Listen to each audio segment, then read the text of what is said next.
የአረንጓዴ አሻራ ስራዎቻችን ብቻ ወስደን ስናይ እንግዲህ በሁለት ዘርፍ ላይ እንሰራለን። አንዱ የደን ልማት፣ ሁለተኛው ደግሞ የፍራፍሬ ልማት። እነዚህ ሁለቱን አቀናይተን ነው የምንሰራው።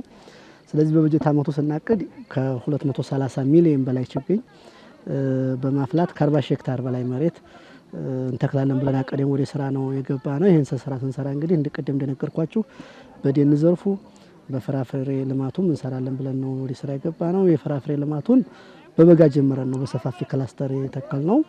ስለዚህ በፍራፍሬ ልማቶች ወስደን ካሰብን ከ2.6 ሚሊዮን በላይ ችግኝ በማፍላት ከ3700 ሄክታር በላይ ለመትከል አቅደን ነው ወደ ስራ የገባ ነው። እንግዲህ በበጋ ወራት ባለፉት ማለት ነው ከ395 ሄክታር በላይ የሚሆነውን የሰፋፊ ክላስተር የፍራፍሬ ልማት ተክለናል።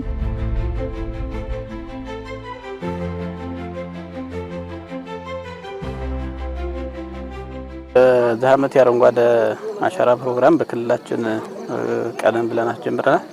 በተለይ በዚህ ዓመት ኑ ተስፋን እንትከል በሚል መሪ ቃል የአረንጓዴ አሻራ ፕሮግራም በክልላችን በሁሉም አካባቢዎች የማስጀመሪያና የተከላ ፕሮግራሞች እያካሄድን ነው ያለነው።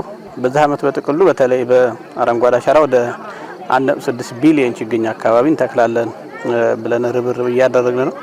ከባለፉት ዓመታቶች በተለይ ከአረንጓዴ አሻራ ጽንሰ ሀሳብ ጋር በተያያዘ በተለይ ሁለገብ ጠቀሜታ ያላቸውን የፍራፍሬና የመኖ ዛፎችንም በብዛት የማካተትና እነሱ ላይ የማተኮር እንቅስቃሴ ስለነበረ በዛ ደረጃ እንደ ክልል በዚህ ዓመት በተለይ የፍራፍሬ ልማትን ወደ 26 ሚሊዮን ችግኝ አካባቢ አዘጋጅተን በጋውን ጨምረን ከባለፉት ዓመታቶች ከተበጣጠተ አሰራር ጭምር አውጥተን እንዲህ አይነት ሰፋፊ ክላስተሮች እየፈጠር አብዛኛዎቹ በክልላችን ያካሄድናቸው የአረንጓዴ አሻራ ማስጀመሪያ ፕሮግራሞችም ከቡናና ፍራፍሬ ልማት ጋር የተያያዙ ናቸው።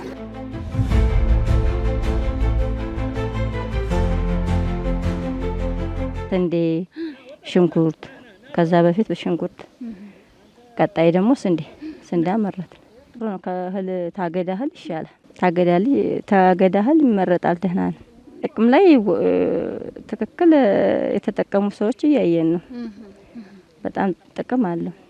አዎ ተክል ያለውኝ ማንጎ ተክል ያለው ጀምረዋል። ዘንድሮ እንኳን ወደ 150 ሺህ ብር ምናምን ሸጫለሁኝ እና ያው የተተከሉት ችግኞች ለምደዋል። ወደ ሰብል እየተሰጡ ነው። ቀጣይም ወደፊት ትኩረታችን ወደ ማንጎ ነው። ማንጎ በጣም ውጤታማ ሆኖ አይተነዋል።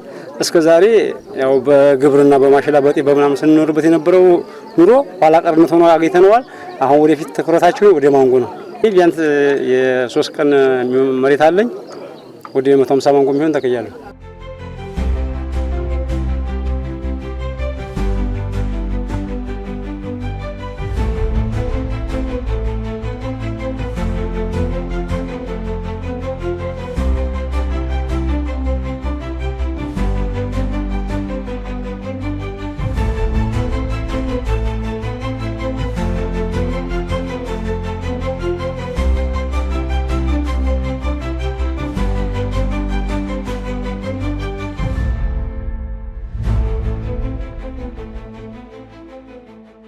የመጀመሪያው ፍራፍሬ እንደምታዩት እንደዚህ ሰፋፊ ክላስተሮች ላይ ለምሳሌ ይሄም ስናየው ወደ 213 ሄክታር ነው ፍራፍሬ ልማት ላይ።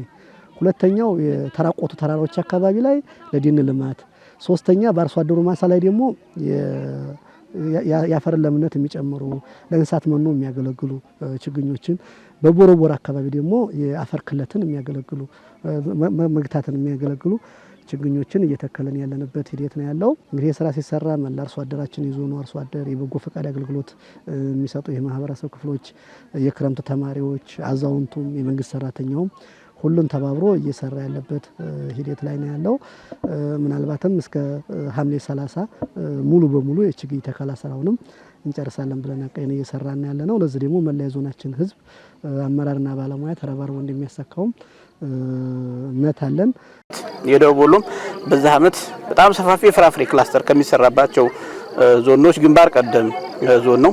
ዛሬም በመታወት ልክ ከ200 ሄክታር በላይ የማንጎ ክላስተር የተተከለበት የቃል ወረዳ የጨለቃ የመስኖ ፕሮጀክት ላይ ነው የምንገኘው። በዚህ ዓመት ባለፉት ዓመታቶችን በተለይ ከቡናና ፍራፍሬ ልማት ጋር ተክለህ መጥፋት የለብህም፣ ወደ ምርት መግባት አለባቸው። ስለዚህ ወደ ምርት እንዲገቡ የመጀመሪያው የጉድጓድ ዝግጅት በተደራጀ ህዝብ ንቅናቄ ጥራቱን አስጠብቀን ከ2 ወር በፊት እንዲዘጋጅ የማድረግ ስራ ሰርተናል። ያንን እንደገና ሪፍል የማድረግ ጥራት ያለው ችግኝ ክልላችንም ላይ ሌሎች አካባቢዎችም በተለይ ቲሹ ካልቸርን ጭምር ተጠቅመን ጥራት ያለው ችግኝ አዘጋጅተናልና ተከላችንም በመጣውት ልክ በተሻለ መልኩ የተከላ ስራ ነው የተሰራው። በክላስተር ነው። ከዛ ውጭ ከውሃ ጋር በተያያዘ በጣም ትልቁ ፈተና ከፍራፍሬ ጋር ውሃ ስለነበረ አብዛኛዎቹ እንዲህ አይነት መሰረተ ልማት የመስኖ መሰረተ ልማት ያለበት ነው። ይሄ አሁን 200 ሄክታሩን የመስኖ መሰረተ ልማት አለበት። በበጋም ስጋት የለበትም። በክረምትም ይሄ ዝናብ አለ።